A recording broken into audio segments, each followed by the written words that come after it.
Espresso is the fundamental ingredient to every coffee beverage we love, so it has to be good. With your Beanz subscription, you're getting incredible coffees with every delivery, and they need to be dialed in to get the best flavours possible.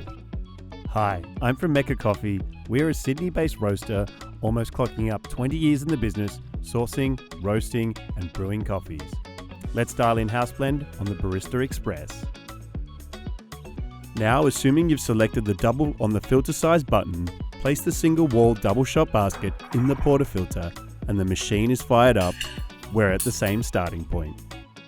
Here's what my bar setup looks like from accessories to placement.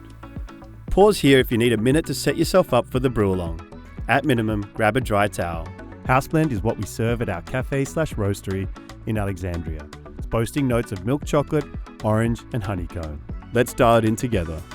My grinder is set to an 8 and yours may be different, and that's okay. We'll get to that in a little bit.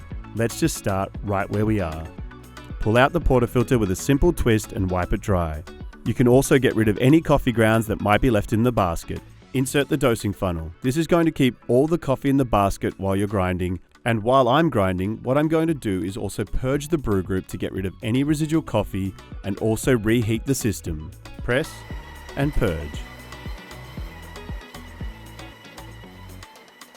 My brew recipe is 18 grams of freshly ground coffee. We are going for 28 to 30 seconds of brew time, and that will yield 38.5 grams of espresso.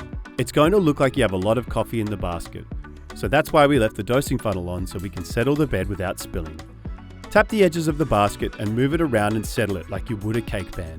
Remove the dosing funnel, going in for that tamp. This is a pretty fun and simple process, so align your wrist and elbow in a straight line as best as you can. Thumbs facing each other, and just come into the bed and press it until it stops moving or pushes back at you. And that is tamping in a nutshell. Remember, we are aiming for 18 grams of coffee. Head over to your knockbox and just give it a little twist above the surface of the bed. If you have the right dose, it should barely touch the surface of the coffee. Alright, let's give it a quick polish. This is a no pressure finish polish, just a little twist. Now wipe off the edges. This is important to get a nice watertight seal and bring it over to the machine and set it left to right. Press the double cup button, grab your cup and get it under the spout. You shouldn't see the first drop until around the 7 to 9 second mark. The machine starts at a low pressure and water is moved through the puck up to high pressure. That's called pre-infusion.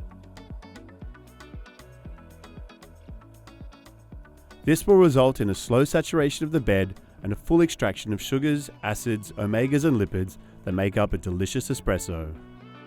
And finishing up, this is beautiful. Okay, look at that crema, it's looking delicious. House Blend is what we serve at our cafe/roastery in Alexandria, boasting notes of milk chocolate, orange and honeycomb. Did your shot look and taste like mine? The number one goal of adjusting the grind is to either slow down or speed up the flow of water running through the coffee bed. Don't be afraid of this step, we can always adjust it back. If the water flow is too fast, the coffee may taste sour. Adjust the grind a couple of notches finer to slow down the water through the bed. If the flow is too slow, the coffee could taste bitter or roasty. Adjust the grind a couple of notches coarser to speed up the flow of water through the coffee bed. Over time, all these steps will become second nature and you'll go from having good coffee sometimes to great coffee every time. Explore all our curated specialty coffees at beanz.com by Breville.